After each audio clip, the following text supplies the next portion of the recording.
Hi everyone. ఈరోజు మనం 10వ తరగతి జీవశాస్త్రంలో పరపోషకాలలో పోషణలో భాగంగా మానవునిలో జీర్ణ వ్యవస్థ హ్యూమన్ డైజెస్టివ్ సిస్టమ్ గురించి తెలుసుకుందాం. పరపోషకాలలో పోషణకు సంబంధించి నేను గతంలో వీడియో చేయడం జరిగింది. ఆ వీడియో మీరు చూడనట్లయితే ఆ వీడియో యొక్క లింక్ని నేను డిస్క్రిప్షన్లో ఇస్తాను. అదేవిధంగా మీరు ఇప్పటి వరకు నా ఛానల్ని సబ్స్క్రైబ్ చేసుకున్నట్లయితే సబ్స్క్రైబ్ చేసుకోండి. ఈరోజు మనం మానవునిలో జీర్ణ వ్యవస్థ గురించి పూర్తిగా తెలుసుకుందాం. మానవుని జీర్ణ వ్యవస్థ గురించి తెలుసుకోబోయే ముందు 7వ తరగతిలో ఆహారంలోని అంశాలు అనే పాఠంలో ఆహారంలో ఉండేటువంటి అంశాల గురించి మనం తెలుసుకున్నాం. ఆహారంలోని అంశాలు అనే పాఠంలో ఆహారంలో ఉండేటువంటి అంశాలను పరిశీలించినట్లయితే ఆహారంలో కార్బోహైడ్రేట్లు, ప్రోటీన్లు, క్రొవ్వులు, ఖనిజ లవణాలు, విటమిన్లు, నీరు మరియు పీచు పదార్థాలు అనే అంశాలు ఉంటాయని 7వ తరగతిలో తెలుసుకున్నాం. ఈ అంశాలు మానవ జీర్ణ వ్యవస్థలో ఏ విధంగా జీర్ణమవుతాయి అనే విషయాన్ని గురించి మనం ఈరోజు తెలుసుకుందాం. అదేవిధంగా మానవ జీర్ణ వ్యవస్థ యొక్క నిర్మాణం, మానవుని జీర్ణ వ్యవస్థలో ఉండేటువంటి భాగాలు, మానవ జీర్ణ వ్యవస్థలో ఈ ఆహారపు అంశాలు ఏ విధంగా జీర్ణమవుతాయి అనే విషయాలను గురించి ఈరోజు మనం పూర్తిగా తెలుసుకుందాం. ఆహారంలోని అంశాలలో మొదటగా మనం పీచు పదార్థాల గురించి తెలుసుకుందాం. ఈ పీచు పదార్థాలు అనేవి ఆహారానికి బరువుని చేకూర్చి జీర్ణనాళంలో ఆహారం సులువుగా కదలడానికి తోడ్పడి ఆహారం పూర్తిగా జీర్ణమవడానికి తోడ్పడతాయి. ఇవి జీర్ణం కావు. మానవుని యొక్క జీర్ణ వ్యవస్థలో ఈ పీచు పదార్థాలు అనేవి జీర్ణం కావు. నెక్స్ట్ మనం ఖనిజ లవణాలు, విటమిన్స్ మరియు నీరు, ఈ ఆహారపు అంశాలను గురించి తెలుసుకుందాం. ఈ ఆహారపు అంశాలు ఇవి సరళ రూపంలో ఉండే ఆహార అంశాలు. వీటిని మన శరీరం నేరుగా శోషించుకుంటాయి కాబట్టి ఇవి జీర్ణ వ్యవస్థలో జీర్ణం కావాల్సిన అవసరం లేదు. నెక్స్ట్ జీర్ణం కావలసినటువంటి సంక్లిష్ట ఆహార అంశాలు మూడు మిగిలి ఉన్నాయి. ఇంకా ఆ 3 అంశాలని గమనించినట్లయితే 1 కార్బోహైడ్రేట్లు, 2 ప్రోటీన్లు, 3 క్రొవ్వులు. ఈ 3 ఆహారపు అంశాలు చాలా సంక్లిష్టమైనటువంటి ఆహార అంశాలు. మానవ శరీరం ఈ ఆహార అంశాలని నేరుగా శోషించుకోలేవు, ఎందుకంటే ఇవి సంక్లిష్ట రూపంలో ఉండే ఆహార అంశాలు. ఈ అంశాలే మానవునికి ఎక్కువ మోతాదులో కూడా అవసరమవుతాయి. వీటిని స్థూల పోషకాలు అని అంటారు. శరీరానికి తక్కువ మోతాదులో అవసరమైతే సూక్ష్మ పోషకాలు అని అంటాం. ఇవి ఎక్కువ మోతాదులో అవసరమయ్యే పోషకాలు కాబట్టి వీటిని స్థూల పోషకాలు అని అంటాం. ఇప్పుడు ఈ ఆహార పదార్థాలు సంక్లిష్ట రూపాలు అని చెప్పుకున్నాం కదా, వీటి యొక్క సరళ రూపాలు ఎలా ఉంటాయో, మన జీర్ణ వ్యవస్థలో ఈ సంక్లిష్ట రూపాలు ఏ విధంగా మార్పు చెందాలో తెలుసుకుందాం.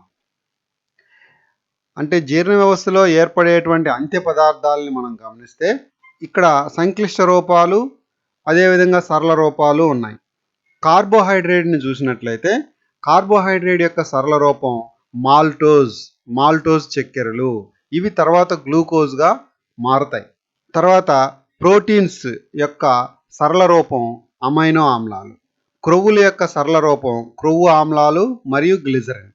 ఇవి వీటి యొక్క సరళ రూపాలు. అంటే మానవుని యొక్క జీర్ణ వ్యవస్థలో ఈ సంక్లిష్ట ఆహార పదార్థాలు ఈ సరళ రూపంలోకి మార్పు చెందుతాయి. ఈ విధంగా సంక్లిష్ట రూపంలో ఉండే ఆహార పదార్థాలు సరళ రూపంలోకి మార్పు చెందడాన్ని జీర్ణక్రియ అని అంటారు. నెక్స్ట్ మానవుని యొక్క జీర్ణ వ్యవస్థ పటాన్ని మీరు ఒకసారి జాగ్రత్తగా పరిశీలించండి. ఈ పటంలో మీకేమైనా భాగాలు తెలిసేమో ఒకసారి గమనించండి. మానవ జీర్ణ వ్యవస్థ భాగాలు. మానవ జీర్ణ వ్యవస్థలో మొదట జీర్ణ వ్యవస్థ ప్రారంభమయ్యేటువంటిది నోరు, తర్వాత భాగం ఆహార నాళం, తర్వాత జీర్ణాశయం, తర్వాత చిన్న ప్రేగు, తర్వాత పెద్ద ప్రేగు, పురీషనాళం, పాయువు అనే ఈ భాగాలు మనకు కనిపిస్తున్నాయి. వీటితో పాటుగా మానవుని యొక్క జీర్ణ వ్యవస్థలో కొన్ని గ్రంథులు ఉంటాయి. ఆ గ్రంథుల్ని గురించి కూడా మనం తెలుసుకోవాల్సి ఉంటుంది. ఈ గ్రంథులే కొన్ని ఎంజైమ్స్ని, అదేవిధంగా కొన్ని జీర్ణరసాలని స్రవించి ఆహారం జీర్ణం అవడానికి తోడ్పడతాయి. ఆ గ్రంథుల్ని పరిశీలించినట్లయితే ఇక్కడ నోట్లో లాలాజల గ్రంథులు ఉంటాయి. ఈ లాలాజల గ్రంథులు 3 జతల లాలాజల గ్రంథులు ఉంటాయి. 2 జతల లాలాజల గ్రంథులు దవడలకు ఇరువైపులా నాలుక కింద ఉంటుంది. అదేవిధంగా 1 జత లాలాజల గ్రంథి అంగిలిలో ఉంటుంది. మొత్తం 3 జతల లాలాజల గ్రంథులు ఉంటాయి. నెక్స్ట్ కాలేయం, తర్వాత క్లోమం. ఇవి 3 కూడా మానవ జీర్ణ వ్యవస్థలో ఉండేటువంటి గ్రంథులు.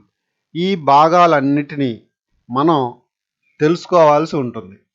ఎందుకంటే ఆహారం ప్రయాణించేటువంటి మార్గాన్ని కానీ మనం పరిశీలించినట్లయితే మొదట ఆహారం నోట్లో నుంచి తర్వాత ఆహారనాళం, ఆహారనాళం నుంచి ఆహారం జీర్ణాశయానికి, జీర్ణాశయం నుంచి చిన్న ప్రేగు, చిన్న ప్రేగు యొక్క మొదటి భాగాన్ని ఆంత్రమూలం అని అంటాం. ఈ ఆంత్రమూలం నుంచి తర్వాత చిన్న ప్రేగులోకి వచ్చి అక్కడి నుంచి పెద్ద ప్రేగులోకి ప్రవేశించి చివరగా జీర్ణం కానటువంటి ఆహారపు పదార్థాలన్నీ పురీషనాళం, పాయువు గుండా వెలుపలికి రావడం అనేది జరుగుతుంది, విసర్జించబడడం అనేది జరుగుతుంది. ఈ జీర్ణ వ్యవస్థ ఎలా జరుగుతుంది అనేది మనం క్లియర్గా తెలుసుకుందాం.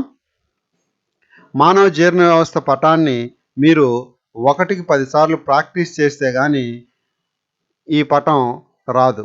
ఖచ్చితంగా ఈ పటాన్ని మీరు 1కి 10 సార్లు ప్రాక్టీస్ చేయండి, చేస్తేనే వస్తాయి. సైన్స్ బొమ్మలు ఎప్పుడు కూడా చూస్తే వచ్చినట్టే ఉంటుంది, వేసేటప్పుడు మాత్రం మనకు చాలా తప్పులు అక్కడ కనిపిస్తుంటాయి. కాబట్టి ఈ పటాన్ని జాగ్రత్తగా 1కి 10 సార్లు ప్రాక్టీస్ చేస్తే ఇదేమి అంత కష్టమైనటువంటి పటం అయితే కాదు. సులభంగానే దీన్ని మనం నేర్చుకోవచ్చు. అది ఒకసారి ఎలా వెయ్యాలి అనేది నేను ఈ వీడియోలో కూడా చూపిస్తాను, మీరు చూడండి. ప్రాక్టీస్ మీదే బొమ్మలు వస్తాయి. తర్వాత మనం మానవుని యొక్క జీర్ణ వ్యవస్థలో జీర్ణక్రియలో తోడ్పడేటువంటి ఎంజైమ్స్ను గురించి తెలుసుకుని తర్వాత మానవ జీర్ణక్రియ గురించి పూర్తిగా తెలుసుకుందాం. జీర్ణక్రియలో తోడ్పడేటువంటి ఎంజైములు, జీర్ణక్రియ ఎంజైములు. ఈ జీర్ణక్రియ ఎంజైములను కానీ పరిశీలించినట్లయితే టయలిన్, దీన్నే లాలాజల అమైలేజ్ అంటాం. అదేవిధంగా అమైలేజ్, సుక్రేజ్, ఈ 3 ఎంజైమ్స్ కార్బోహైడ్రేట్ని జీర్ణం చేయడానికి ఉపయోగపడతాయి.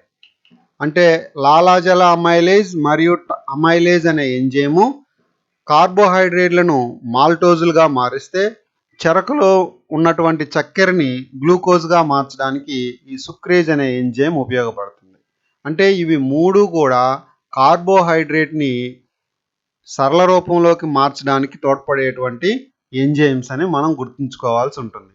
నెక్స్ట్ పెప్సిన్, ట్రిప్సిన్, పెప్టిడేజెస్ అనే ఈ 3 ఎంజైమ్లని ఒకసారి మనం గమనించినట్లయితే ప్రోటీన్లను జీర్ణం చేయడానికి, అంటే ప్రోటీన్ని సరళ రూపంలోకి మార్చడానికి ఈ పెప్సిన్, ట్రిప్సిన్, పెప్టిడేజెస్ అనే ఎంజైమ్లు ఉపయోగపడతాయి. ఇవి ప్రోటీన్లను, పెప్సిన్ వచ్చి ప్రోటీన్లను పెప్టోన్లుగా మారుస్తుంది, ట్రిప్సిన్ కూడా ప్రోటీన్లను పెప్టోన్లుగా మారుస్తుంది, పెప్టిడేజెస్ పెప్టోన్లను అమైనో ఆమ్లాలుగా మారుస్తుంది. నెక్స్ట్ లైఫేజ్ అనే ఒక ఎంజైమ్ ఉంది. ఈ ఎంజైమ్ యొక్క చర్యల్ని గమనిస్తే పైత్యరసముచే చిన్న చిన్న అణువులుగా విడగొట్టబడిన క్రొవ్వుల్ని క్రొవ్వు ఆమ్లాలుగా మరియు గ్లిజరిన్గా మారుస్తుంది. ఇవి మానవ జీర్ణ వ్యవస్థలో మనం తెలుసుకోవాల్సినటువంటి ఎంజైమ్స్. నెక్స్ట్ మనం మానవునిలో జీర్ణక్రియ ఏ విధంగా జరుగుతుందో జీర్ణక్రియ విధానాన్ని గురించి మనం తెలుసుకుందాం. మానవునిలో జీర్ణక్రియను పరిశీలించినప్పుడు మనం ఆహారాన్ని తీసుకునే విధానాన్ని అంతర్గ్రహణం, ఇంజెషన్ అంటారు. మనం తీసుకున్న ఆహారం నోటిలో దంతాల ద్వారా ముక్కలుగా చేయబడి నోటిలోని లాలాజలంతో కలుస్తుంది. ఫలితంగా ఆహారం తడిగా, మెత్తగా, జారుడు స్వభావాన్ని పొందుతుంది. దీనినే ముద్దగా చేయడం, మాస్టికేషన్ అంటాం. ఈ ముద్దనే బోలస్ అని అంటారు. ఇలా ముద్దగా చేయబడినటువంటి ఆహారం జారుడు స్వభావం కలిగి ఆహార వాహిక గుండా జీర్ణాశయంలోకి వెళ్ళడానికి అనువుగా ఉంటుంది. ఆశకుహరంలో ఉండే 3 జతల లాలాజల గ్రంథుల ద్వారా లాలాజలం స్రవించబడుతుంది. 2 జతల లాలాజల గ్రంథులు దవడల ప్రక్కన మరియు నాలుక కింద అమరి ఉంటాయి. 1 జత గ్రంథులు అంగిలిలో అమరి ఉంటాయి. లాలాజలంలో అమైలేజ్ టయలిన్ అనే ఎంజైమ్ ఉంటుంది. అమైలేజ్ ఎంజైమ్ సంక్లిష్ట కార్బోహైడ్రేట్లను సరళమైన పదార్థాలుగా మారుస్తుంది. అమైలేజ్ కార్బోహైడ్రేట్లను మాల్టోజ్ గా మారుస్తుంది అని ఇందాక చెప్పుకున్నాం మనం. ఎంజైమ్ల సహాయంతో సంక్లిష్ట పదార్థాలు సరళ పదార్థాలుగా విడగొట్టి శరీరం శోషించడానికి అనువుగా మార్చే విధానాన్నే జీర్ణక్రియ, డైజెషన్ అని అంటారు. నాలుక ఆహారాన్ని మిశ్రమంగా చేయడానికి, ఆహార నాళంలోని తర్వాతి భాగంలో నెట్టడానికి ఉపయోగపడుతుంది. ఆశకుహరం యొక్క చివరి భాగం అంటే కోడలి భాగం, శ్వాస మార్గము, ఆహార వాహిక రెండు కలిసి ఉండేటువంటి భాగం ఉంటుంది. ఈ భాగాన్ని గ్రసని అని అంటాం. ఈ గ్రసని అనే భాగం దగ్గర ఆహారము వాయునాళంలోకి వెళ్లకుండా కొండ నాలుక, ఎపిగ్లాటిస్ అనేటువంటి ఒక భాగము ఉంటుంది. ఆ భాగము ఆహారాన్ని ఆహార వాహికలోకి మాత్రమే వెళ్ళేటట్టుగా చేస్తుంది. ఆహారం వాయునాళంలోకి వెళ్ళినట్లయితే తిరిగి వాయునాళం నుంచి ఆహారం బయటకు రావడం జరుగుతుంది. ఇలా మెత్తటి ఆహారం లాలాజలంతో కలిసిన తర్వాత ఆహార వాహికలోకి పంపబడుతుంది. ఆహార వాహికలో ఈసోఫాగస్ గుండా ఆహారం ప్రయాణించేటప్పుడు అలలు లేదా తరంగాల మాదిరిగా ఉండే చలనాన్ని గమనించవచ్చు. దీనినే పెరిస్టాలిక్ చలనం, పెరిస్టాలిక్ మూమెంట్ అని అంటారు. ఈ పెరిస్టాలిక్ మూమెంట్ ద్వారా ఆహార వాహికలో నుంచి ఆహారము జీర్ణాశయంలోకి వెళ్తుంది. జీర్ణాశయంలో ఆహారం జఠర రసంతో మరియు హైడ్రోక్లోరిక్ ఆమ్లంతో కలిసి చిలికినట్లు అవుతుంది. ఈ దశలో ఆహారం అర్ధఘన రూపంలో చిక్కగా ఉంటుంది. ఈ జీర్ణాశయంలోని జఠర రసంలో పెప్సినోజెన్ అనే ఒక చైతన్య రహితమైనటువంటి ఎంజైమ్ ఉంటుంది. ఈ పెప్సినోజెన్ అనే చైతన్య రహిత ఎంజైమ్ అక్కడ ఉన్నటువంటి HCl హైడ్రోక్లోరిక్ ఆమ్లం చర్యల వల్ల చైతన్యవంతం అవుతుంది. పెప్సినోజెన్ హైడ్రోక్లోరిక్ ఆమ్లం వల్ల చైతన్యవంతమైన పెప్సిన్ గా మారుతుంది. ఆహారంలోని ప్రోటీన్లను పెప్సిన్ అనే ఎంజైము చిన్న చిన్న అణువులుగా విడగొట్టబడతాయి. పెప్సిన్ అనే ఎంజైము ప్రోటీన్లను పెప్టోన్లుగా మారుస్తుంది. ఆశకుహరంలో కార్బోహైడ్రేట్లు మాల్టోజ్గా మార్చబడింది. జీర్ణాశయంలో ప్రోటీన్లు పెప్టోన్లుగా మార్చబడ్డాయి. ఆహారంలో ఉండే ప్రోటీన్లు మరియు కార్బోహైడ్రేట్ అణువులు చిన్న చిన్న ముక్కలుగా విడగొట్టబడి మెత్తగా చిక్కటి రూపంలోకి మారుతుంది. ఇలా మారినటువంటి ఆహారాన్ని ఖైమ్ అంటారు. జీర్ణాశయం చివర ఉండే వలయాకార సంవరణి కండరాలు పైలోరిక్ స్ఫింక్టర్స్ వ్యాకోచం చెందడం వలన ఆహారం జీర్ణాశయం నుండి చిన్న పేగులోకి పంపబడుతుంది. ఇక్కడ జీర్ణాశయం యొక్క మొదటి భాగాన్ని కార్డియాక్ జీర్ణాశయం అంటారు. రెండవ భాగాన్ని పైలోరిక్ జీర్ణాశయం అని అంటాం. ఈ విషయాన్ని మనం గమనించాలి. ఆహార నాళంలో అతి పొడవైన భాగం చిన్న ప్రేగు. చిన్న ప్రేగు యొక్క మొదటి భాగాన్ని ఆంత్రమూలం అని అంటాం. ఈ చిన్న ప్రేగులో కార్బోహైడ్రేట్స్, ప్రోటీన్స్ మరియు క్రొవ్వుల జీర్ణక్రియ పూర్తవుతుంది. ఈ చర్యలో కాలేయం, క్లోమ గ్రంథుల నుండి వెలువడేటువంటి జీర్ణరసాలు ఉపయోగపడతాయి. ఈ గ్రంథుల స్రవాలు చిన్న ప్రేగులో క్షారస్థితిని కల్పించడానికి దోహదపడతాయి. కాలేయం ద్వారా విడుదలయ్యేటువంటి జీర్ణరసం పైత్యరసం. అదేవిధంగా క్లోమం ద్వారా విడుదలయ్యే జీర్ణరసం క్లోమరసం. కాలేయం ద్వారా విడుదలయ్యే పైత్యరసం క్రొవ్వు పదార్థాలను జీర్ణం చేసి చిన్న చిన్న రేణువులుగా మారుస్తుంది, గ్లాబ్యూల్స్గా మారుస్తుంది. ఈ విధానాన్ని ఎమల్సీకరణం, ఎమల్సిఫికేషన్ అని అంటారు. అదేవిధంగా క్లోమరసంలో అమైలేజ్, ట్రిప్సిన్, లైపేజ్ అనే 3 రకాల ఎంజైమ్స్ ఉంటాయి. ఇక్కడ అమైలేజ్ అనేది కార్బోహైడ్రేట్ని జీర్ణం చేయడానికి ఉపయోగపడితే, ట్రిప్సిన్ అనే ఎంజైమ్ ప్రోటీన్లను పెప్టోన్లుగా మారుస్తుంది. అదేవిధంగా లైఫేజ్ అనే ఎంజైమ్ క్రొవ్వులను జీర్ణం చేయడానికి ఉపయోగపడుతుంది. క్రొవ్వు ఆమ్లాలుగా మరియు గ్లిజరిన్గా మారుతుందని మనం చెప్పుకొని చిన్న ప్రేగుల యొక్క గోడలు ఆంత్రరసాన్ని, ఇంటెస్టినైల్ జ్యూస్ని స్రవిస్తాయి. ఈ స్రావాలు ప్రోటీన్లు మరియు క్రొవ్వులను మరింత చిన్న చిన్న అణువులుగా శోషించడానికి వీలుగా మార్పు చెందిస్తాయి. కార్బోహైడ్రేట్స్ నోటిలో కొంతవరకు మాత్రమే జీర్ణమవుతాయి. జీర్ణాశయంలో మార్పు చెందకుండా చిన్న పేగుల్లోకి చేరిన తర్వాత అక్కడ క్షారస్థితి కలిగి ఉండడం వల్ల పూర్తిగా జీర్ణమవుతాయి. ఈ విధంగా జీర్ణమైనటువంటి అంత్య పదార్థాలు ప్రేగు నుండి రక్తంలోనికి రవాణా కావడాన్ని శోషణ, అబ్జార్ప్షన్ అని అంటారు. చిన్న ప్రేగు గోడలలో చిన్న వేళ్ల మాదిరిగా ఉండే నిర్మాణాలు కనబడతాయి. వీటిని సూక్ష్మ చూసకాలు అంటారు. ఇవి చిన్న ప్రేగుల ఉపరితల వైశాల్యాన్ని పెంచుతాయి. అందువల్ల శోషణ సామర్థ్యం పెరుగుతుంది. రక్తనాళాలు మరియు లింపు గ్రంథులు సూక్ష్మ సూచకాలతో కలిసి జాలాకారంగా వల మాదిరిగా ఏర్పడతాయి.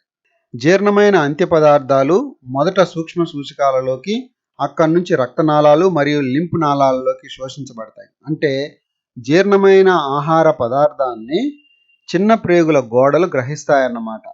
జీర్ణమైన ఆహారం అధిక మొత్తంలో రక్తం ద్వారా శరీరంలోని ఇతర భాగాలకు తీసుకువెళ్ళడానికి దోహదపడతాయి.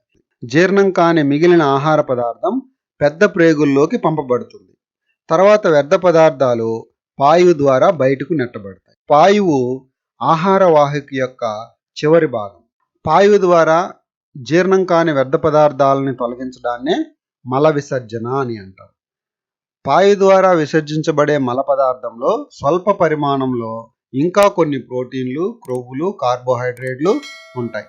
జీర్ణ వ్యవస్థకు సంబంధించిన మరిన్ని వివరాలని మనం జీవక్రియలలో సమన్వయం పాఠంలో చర్చిద్దాం. ఒక్కసారి మానవుని జీర్ణ వ్యవస్థ ఫ్లో చార్ట్ని కానీ మనం గమనించినట్లయితే ఆహారం నోరు, అక్కడి నుంచి ఆశకుహరం, గ్రసని, ఆహారవాహిక, కార్డియాక్ జీర్ణాశయం, పైలోరిక్ జీర్ణాశయం, ఆంత్రమూలం. ఈ ఆంత్రమూలంలోకి 2 గ్రంథులు జీర్ణ రసాలను స్రవిస్తూ ఉంటాయి. అవి బైల్ గ్రంథి, క్లోమ గ్రంథి. ఆంత్రమూలం నుంచి చిన్న ప్రేగు నుండి పెద్ద ప్రేగు, తర్వాత పురీషనాళం, పాయువు.